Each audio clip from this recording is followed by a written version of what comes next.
In this episode of the Locked On NBA Big Board podcast, my brother James Barlowe is going to drop his Big Board 3.0. You know this episode is going to be broken up into multiple parts, but in this particular episode, we are going to cover his top 5, maybe even get to 6. Stay tuned.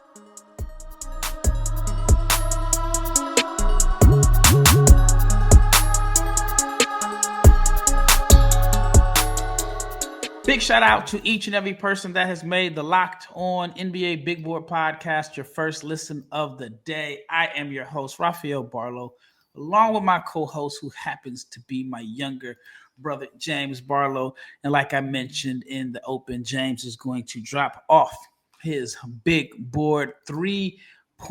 If you're not following him on Twitter, he released the names and the reasons why he's high on the prospects, so you can check it out on Twitter. But before we get too deep into this episode, I want to let you know that it is brought to you by FanDuel. With FanDuel, if you're a new customer, you can get $150 in bonus bets if your first $5 bet wins. And also check out the Locked On newsletter. It is your one stop for ultimate team and league coverage delivered right to your inbox every single day. And if you're not subscribed to the NBA Big Board YouTube channel, please subscribe, like, share, comment, click the bell so you can be notified every time we drop an episode, because I'm a little biased, but I think we are the best source for NBA draft content, coming at you at least 5 days per week. And in this episode, it is a big board. Now, the funny thing about big boards, they're always controversial. And these are the episodes where people are like, man, you guys are stupid, or they have a lot of questions. And it happens on everybody's big board, no matter the platform. And I heard somebody say big boards are like, how dare you disagree with me, stupid? Like, that's pretty much what it turns out to be. But if everybody had the same opinions, it would be absolutely boring. So, James, he's going to have some takes that are, they may sound a little outlandish in the beginning, but a lot of times he's right. And I'm not saying that just because he's my brother. But all right, let's get right into it. Big Board 3.0. You got Cooper Flagg, number 1. Tell me what you like about Cooper Flagg and why he is the number 1 pick. And do you think there's a chance that anybody could catch him? Third question first. Nobody's catching him. He's the number 1 pick because he is probably the best. He is the best player in college basketball, and he has the best pro potential of anybody in this draft. And it's Cooper Flagg. I've likened him to White Kawhi Leonard. I nicknamed him White Claw. So if you hear somebody else call him White Claw, I said that first. Again, we're talking about ultra productive, leading Duke in every statistical category. The jump shot questions are almost, I wouldn't say they're gone, but he definitely is still on a heater. He's knocking down dribble 3-pointers now. Really, I think his biggest flaw, or I guess his biggest area of improvement, is just going to be a continued handle. I mentioned to Rafa before, I don't know what he believes now, but it doesn't matter. I think Cooper Flagg is a playmaking ball handler at the next level when it's all said and done. So he's the number 1 pick. He's been number 1 for this entire draft cycle on my big board. Nothing's going to change about Cooper Flagg. All right. So I want to ask you some questions. These are the things that I've been seeing online. So I saw somebody post that they don't believe Cooper Flagg is number 1 because he's always played on stacked teams. And they're mentioning that when he shined for Team USA, it was a stacked team.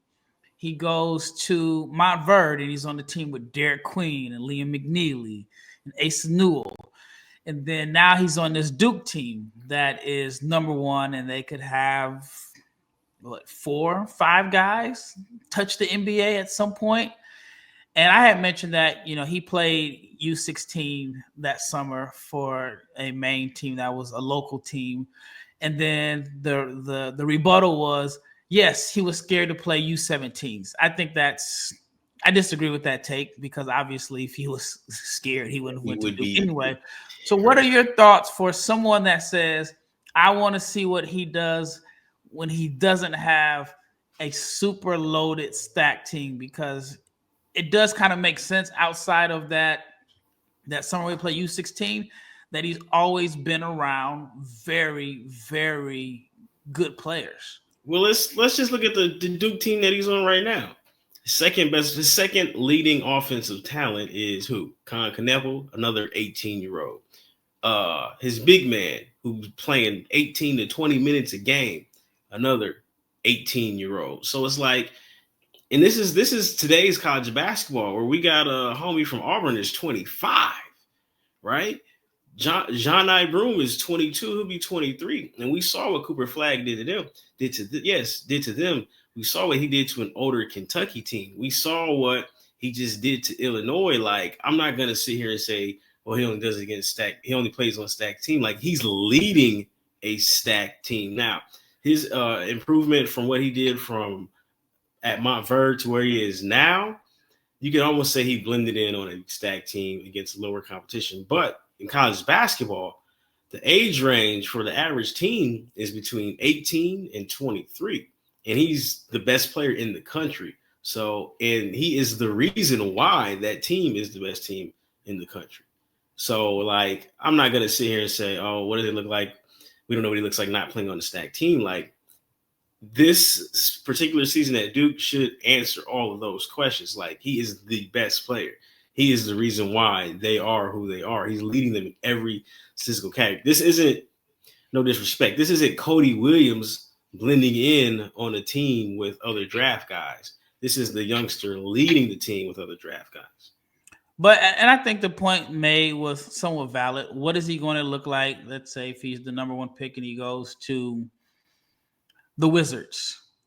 I mean, but here's the thing. What is anybody going to look like who goes to the Wizards? You're going to a rebuilding team that's probably going to lose a lot of games, right? Him going to the Wizards is more of an opportunity to develop.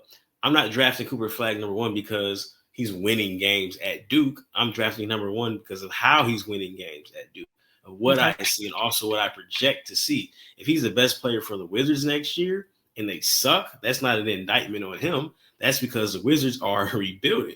You're asking him at that level to lead 19, 20-year-olds against 35-year-old guys who are still in their prime. Then you're asking him to lead against 30-year-olds who are still in their prime. I'm talking about the best of the best. I don't see the equivalency. Yeah, and I agree. I mean, again, this wasn't my opinion. This is just what I saw.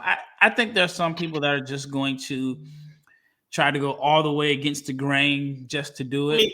I mean, he's so good that you almost have to find something to nitpick. So I get that, but I don't buy he's leading stack. Like, he's playing on a stack team, but he's leading a stack team. He's dominating for a stack team.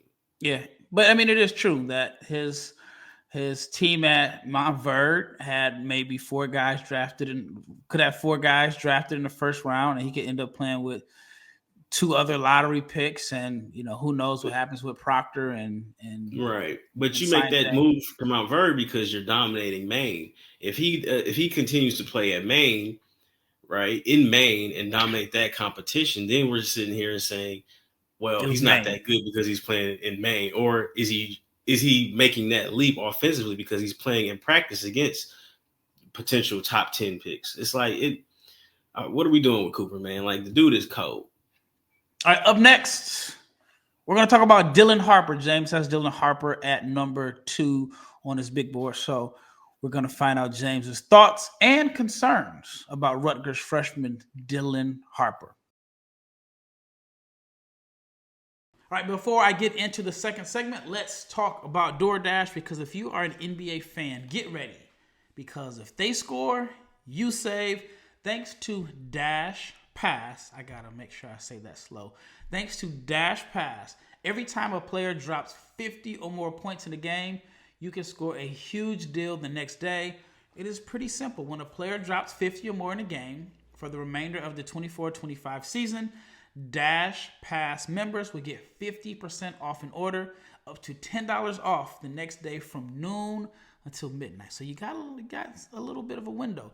So if a guy drops an epic 50-point performance, you can celebrate by ordering wings, pizza, or burgers from your favorite spots and it is delivered right to your door. If you got late night cravings, again, same thing. So all you have to do is sign up for Dash Pass and be ready to save when a player scores 50 or more in a game. Again, Dash Pass members will get 50% off an order the next day and up to $10 off. All you have to do is use the promo code NBA50 from noon to midnight after a 50-point game on eligible orders at participating merchants.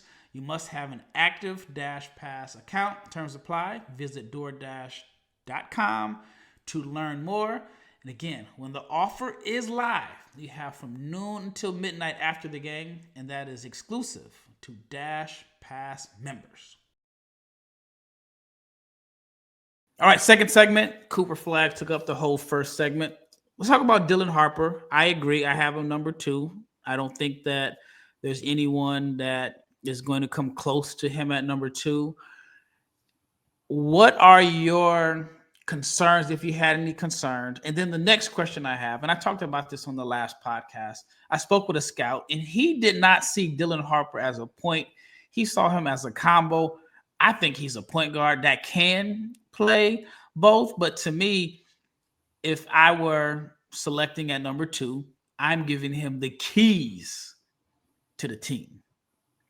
What are your thoughts? Dylan Harper, again, number 2. I think he's a great athlete. Again, great athleticism doesn't mean you just run and dunk. I'm talking about body control, change of speed, core strength. you see the film. He splits pick and rolls. He's legit on the ball. The shooting has kind of been, it was slow, then it picked up, then he got sick and he had the ankle injury, but he put on a jump shot making display the other night against USC. I don't really have any concerns. Maybe you can say, well, the release is a little low, but I just saw Cade Cunningham last night get 38 and 13. He's about the same size as Dylan Harper with a similarly low release, but Dylan Harper, like Cade Cunningham, those guys create space. They do that very well.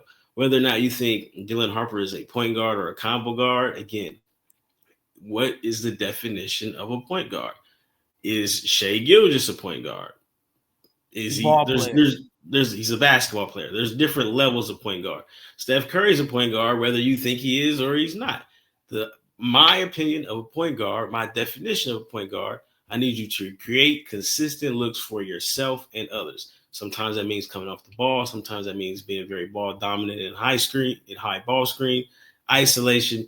We got to get past this 1988 version of what you think a point guard is. I don't want my point guard to be a pass first guy. I definitely don't want him to be a pass first guy if I'm drafting him number 2. I can't do that. I think Dylan Harper is going to see the floor very well because you're not going to be able to keep him from getting downhill. As long as he's a downhill passer, right, making driving kick reads, that's 4 to 5 assists a game in the NBA when shooting is a lot better, when the talent is a lot better than Rutgers. So I'm buying him number 2. And spacing, the floor spacing. And spacing. And, think about it. No disrespect to Somerville, but, we haven't seen him with a vertical lob threat. You know what I'm saying? So it's I don't have any questions about Dylan Harper. He's been number 2 on my board since college basketball season started. I'm very high on him. He's a hooper, man. All right, you got his teammate, Ace Bailey, at number 3. For me, the draft starts at 4, but there are people that believe the draft starts at number 3. Why do you have Ace Bailey at number 3? And the backup question, or the next question is, the people in the comments, they are holding on to something that you said months ago. They called you an Ace Bailey hater. You're not an Ace Bailey hater. I just think not at all. They were waiting for me to do an Ace Bailey deep dive on him not playing well over the last X amount of games. I'm not a hater. I will say this about some of our subscribers or people that follow in the YouTube comments. There are some people that are so biased towards Cooper Flagg. If you even mention Dylan Harper and Ace Bailey in the same sentence, they just get frustrated. Then there are some people that feel like Cooper is overrated. But Ace Bailey, to me, is the most, I don't want to say divisive, but maybe the most polarizing prospect in this class, because either you love him or you literally dislike him. I mean, I've seen people not even have him in their top 10. It depends on what you see him to become in the future and how you value the shots that he makes and takes. Some people believe he has T-Mac type talent. I don't think he has T-Mac type talent, or even there's some people think he has KD type talent. And again, I get it. You see 6'9", you see 6'10", and you see the I'm gonna stop turnaround you right jumpers. there. Well, what did KD average as a freshman? Like 25, 26? 12, and like two blocks, and he was absolutely unguardable. Yeah, stop the KD Ace Bailey comparisons. Not you, but like KD as a freshman was absolutely dominant. Only thing you can compare them to is that I mean I don't think either one averaged like 1.5 assists per game. Either, but it's different games. Yeah. I have Ace Bailey number 3, and again, I had mentioned before, probably in January, that there could be an argument for other guys at 3. I'm leaning more so towards Ace Bailey going number 3 because I really think he's going to be really good as a catch and shoot guy. I like the rebounding. I like the shot blocking. I think that as an action shooter, meaning coming off of handoffs, pin downs, I think he's going to be great. Take example, that last game last night against USC. I believe he scored all of his points coming off action. When he was into self-creation mode, he rushed some shots, missed some shots. I think an improved shot diet leads to probably the third best player, could be the third best player in this draft. So again, you put him in a different situation. If you tell him to go hoop, then maybe it's going to be a struggle early on as he figures it out. Again, getting the handle tighter, learning angles, just developing strength. But if he's in a situation where you sit here and say, somehow San Antonio gets the third pick, where you're just like, all right, Ace, dribble handoff, Ace, catch and shoot, Ace, transition, he will look really good. And I've compared him to Michael Porter Jr. Again, some people don't like that comparison because Michael Porter Jr. is, I don't know how you feel about him, but it's a max contract. He can get you 30 and 10 on any given night, and he's a champion. And had his back not blown up, he probably had been a top 3 pick in that draft. All right, this is where the draft begins. So you have Jeremiah Fears at number 4. You have been the driver of the Jeremiah Fears hype train all season long, at least for the majority of the season. Then he struggled. Like he had some games where he looked like a freshman and he really struggled. I don't know if he saw the Sam Vecini quote or somebody told him in the middle of the Florida game. His dad definitely told him. Well, I think it was during the Florida game he mentioned it. And then, I saw his dad responded. But in Vecini's defense, Fears had a stretch of games against Auburn, Tennessee, Missouri, and LSU where he was 12 of 34 from the floor. He struggled. He looked like an 18-year-old playing in just the absolute brutal SEC. He's only going to be 18 on draft night. And then he's had back-to-back good games, 22 points against Florida. And then he had a good game and a great game. Yes, 27, 10 assists, was 11 of 14 from the foul line. So what are your reasons for putting Jeremiah Fears at number 4? Well, let's backtrack. We had talked about when we first got on to the Jeremiah Fears subject. You said that you could see him like Bub Carrington struggling in conference play early on and then picking it up. It looks like that is where we are in the Jeremiah Fears timeline. He had his struggles shooting the ball, but now, I mean, it's only been two really good, one good game and a great game. I feel like at number 4, Jeremiah Fears is the guy because his highs are higher than everybody else in the draft as far as like what you see and again against the competition and what he's done. You're talking about a guard who should at least measure out to be 6'3", based on my eyes. Athleticism, speed, paint touches, the shooting needs to improve, but he's like an 80-something% foul shooter. Free throw line, you can't keep him out the paint. In his great games, he's been putting constant pressure on the rim. Those are the things that translate at the next level. He can get his own shot. He's got handles. He's a very good athlete. I think he's a very good passer, but he's 18. And as an 18-year-old playing in the toughest conference in America, there comes turnovers. I feel like of all the guys after Ace Bailey, Dylan Harper, Cooper Flagg, he has the most all-star upside. I've had a couple conversations about fears within the last week. One with an agent who is representing another player, and then with a scout. And so one thing that someone mentioned to me was that he says, I just know how NBA teams think. No NBA team is going to take Fears ahead of Yakachonis or Yegor because they're going to look at the positional size. He says they're going to value their experience in Europe more. And that's just from a draft perspective. Yakachonis and Demon are going to go ahead of Fears. Then I had someone else mention that they felt like if Fears played for Alabama and LeBaron Philon played for Oklahoma, Philon could do the same thing.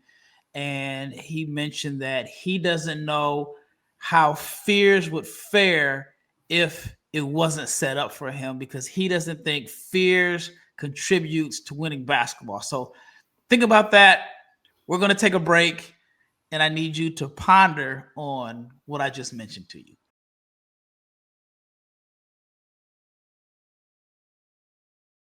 All right, last segment. So left off, I mentioned to James that some people that I spoke with, whose opinions I really value, not saying I agree, but I value their opinions, said that they don't believe that Fears will go ahead of Yakachonis or Yegor Demon due to him being smaller, and teams are going to value their international experience. And then someone else mentioned that they believe that LeBaron Philon, if the roles were reversed, would be a better player than Jeremiah Fears, and they don't think Fears would be able to succeed at Alabama, and did not think Fears' game and style of play contributes to winning. James is shaking his head. Let me address the first part. Yakachonis, who I have in the lottery, is allegedly 2 inches taller. Does he play 2 inches taller than Jeremiah Fears? No. Is he a better athlete than Jeremiah Fears? No. Will he measure better as far as wingspan, agility, all of that stuff? No. So he's just taller. Now, is he a better shooter than Fears right now? Yes. Is he a better playmaker? It depends on how you value the playmaking. Both are high turnover guys. He has better vision, in my opinion. Court vision. But here's the thing. If you go back and watch Yakachonis' turnovers, a lot of those turnovers are him making the wrong read, like jumping in the air to pass, staring down roll man. And a lot of his turnovers come because in my opinion, he struggles to get in the paint. But again, if you feel like his pedigree from Europe is better, hey man, God bless you. I disagree with you there. Next one, Yegor Demon, 6'9". I don't think Yegor is a point guard in the NBA. I think he's going to be a playmaking wing. I think he could be like Joe Ingles.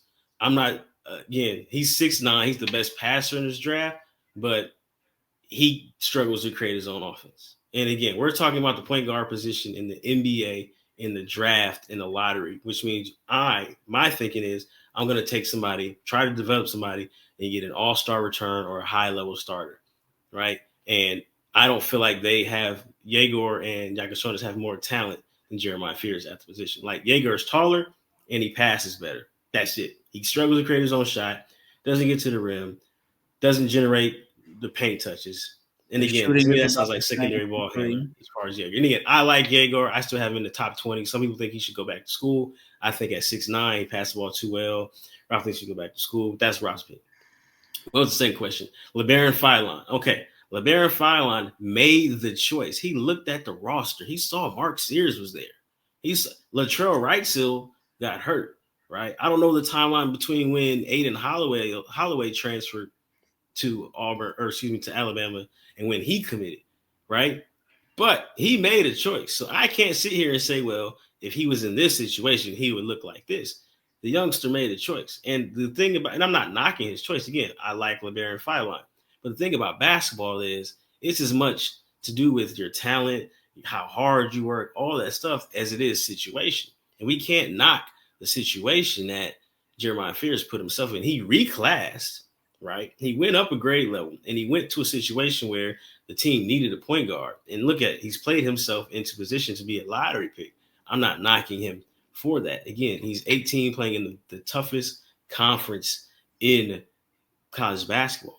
And while you may college basketball history, right? And in that history, we've seen him beat a ranked Mississippi State team, right? Michigan, which is going to feature a NBA player in Danny Wolf. We saw what he did to them. We saw him. Arizona's probably going to make the tournament, I believe. They couldn't check him. Like, we've seen him be challenged. This is not just a kid that just beat up on mid-majors, low majors. Like, Oklahoma is not going to probably make the tournament because they're not good, but they're in the extremely difficult conference. And he's had his ups and his downs, but like, Florida couldn't check him. Are we blaming him, an 18-year-old who should be in high school, for him not being able to beat a Florida team that's going to the tournament? I don't know. I can't do that. All right, let's switch it up. At number 5, you have VJ Edgecombe. I've been critical of Edgecombe, and he stepped it up in conference play. Didn't have the strongest performance this past weekend. I think he was like 2 for 9. But tell me why you have him at number 5. He's gotten better as the season has progressed. He started off slow. He was in jail early on against some really good teams, but he's gotten better. I think the handle has gotten better. I still think his playmaking, he's more of a ball mover than a playmaker to me, but he does show flashes of being a playmaker, which is why I do have him below Fears. I think Fears is a playmaker, but like, Edgecombe shooting is good. The defense is good. He's going to rebound. He's going to compete. I mean, he is a top-tier athlete. He may only measure at 6'3", but he's so athletic that it doesn't matter. I'm going to say it again for somebody who's never heard me say it. I think he's going to be the ultimate compliment guy who might have some all-star type trajectory if the handle and decision-making improves. So I have him 4, 5, 6, man. It's like I'm biting my nails. I'm like, which direction do I go? Because these guys are kind of interchangeable. And again, I wouldn't argue with anybody who had Edgecombe at 4 or Tre Johnson at 4. But it's my board, man. It's my show. Your show, but I'm on your show. All right. You got Tre Johnson at number 6. And I want to hear your thoughts of why you have Edgecombe over Johnson, when Johnson historically is the type of player that you would favor over somebody like VJ Edgecombe. My issue with Tre Johnson, probably my only issue with Tre Johnson, only issue. Again, if you've never heard me talk about Tre Johnson, I've been a fan since homie was in the 10th grade. But the consistent flashes of him being a playmaker, I just haven't seen. Now, I'm not saying that the ability doesn't exist, because I've seen him make plays at the high school level. I've seen him make plays on the AAU level. I think he's a very good passer and it's untapped. But a evaluator may not look and see his passing ability and may say, well, if you could do it, you would do it, right? His role at Texas is to go get buckets. And he's absolutely going out there and getting buckets. He's hard to guard. He brings a certain energy as far as the scoring energy where you feel like they're always in the game. You know what I'm saying? If he can get a shot off, they're always in the game. But I really like Tre Johnson. And again, he could go 4th, 5th, 6th. Like this range of guys right here are interchangeable to me. I just wish Tre show the playmaking ability that I believe that he does have. Well, it was a terrible loss against South Carolina. Yeah. But he had 29 points. He only had 1 assist and 3 turnovers. But prior to that, he had 3 assists against Kentucky. He had 4 assists against Alabama. He had 5 assists against Vanderbilt. And in the games, he's been scoring. His last 3 games, 29 points, 32 points, 24 points. Buckets. And he's getting to the line. Like against Kentucky, he got to the line 10 times, got to the line 4 times against South Carolina. And the 3 ball has been I mean, I knew he wasn't going to be able to sustain what he was shooting at the beginning of the season, but he's still shooting 37% from three on a little under 7 attempts per game. And the question that I've had people ask me was, did I think he was selfish? And I said, no, I don't think he's selfish. But one of the consistent things I've heard is most people think the Texas team is selfish. And I've had someone say that they think Texas overall is a selfish team, and they don't think that he's selfish, but he has to be because they need every bucket they can get out of him. Yeah, I think it's based on how you evaluate him, right? Like, the film looks like a dude out there straight getting buckets, and he's getting buckets. But the team isn't good. Again, that's not solely on him, but like, I just feel like as a playmaker, he has the talent. Does he show the consistent talent? And I guess one reason why I can say I have Edgecombe over him is that, like, better rebounder, better defensive numbers. And ultimately, from that same position, which is probably going to be shooting guard for both of them, you want the guy who long-term is going to be able to, okay, if Tre Johnson is off, if Tre Johnson is 4 for 17, right, what else is he doing?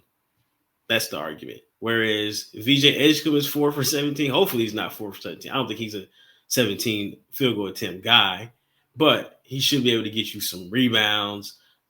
Ball should move, block some shots, get some steals, ultimately defend, and be that guy next to the guy. And to me, I mean, we can wrap it up on this. And in my opinion, I think that VJ is safer. But if I'm swinging on upside, I'm going to go with Tre Johnson. Because VJ, you can say he's the guy that, would look good in Charlotte. And he would, be a good complementary piece because he impacts the game in multiple ways. But for me, it's just in my thought process and how I think, I'm going to say, all right, give me the guy that I think can average 25 points per game. Let me ask you a question. And that is a better passer than he gets credit for. That's just my thinking. All right, Raf. You're the Philadelphia 76ers. Told Joel Embiid, stay home. Well, no, don't go home. Go to Turkey. Get whatever procedures you need to get done. Ain't nobody going to Turkey to get knee stuff. They're going to get their teeth done and get a hair transplant. He needs to go wherever he needs to go. He's going tour. Take that passport that you got, right? Man, just Tell Paul George, get in the booth, all right? And you finish with the 6th pick in the draft. No, the 5th pick in the 4th pick in the draft, right? Fears, Edgecombe, Tre Johnson's there. Who do you take if you're the 76ers? I'm taking Tre Johnson because that Sixers team got shelf life, and I think, I think if Embiid, you're taking Tre over VJ Edgecombe, thinking about who you have in Tyrese Maxey. Yeah. Okay. Yeah, I am. Because that's what I think it comes down to. Like, do you think that VJ pairs next to Tyrese Maxey better than Tre Johnson? The Sixers can't think about, like, they have to think long term, right? Right. If they're making this decision based on this short window that they think they may have. No. You're not making that decision based on the window. I'm saying, again, that team needs to blow it up, to be honest with you. But I'm saying they just signed those 2 guys last summer. They're gonna blow it up and money gonna fly everywhere. If you're gambling all in, then you just got to trade the pick. But I'm saying if you keep the pick, right, and you're still thinking about long term fit next to who I think is a bona fide all-star, Tyrese Maxey, who fits better next to Tyrese, Tre or VJ Edgecombe? I would, as is. I'm taking Tre, and he's going to be my 6th man, and we got instant offense at all times. All times. That's just me. Well, that wraps up this episode of the Locked On NBA Big Board Podcast. We got to do part 2, so stay tuned for part 2. We only covered the top 6, so James has more thoughts on his Big Board 3.0. We are out of here.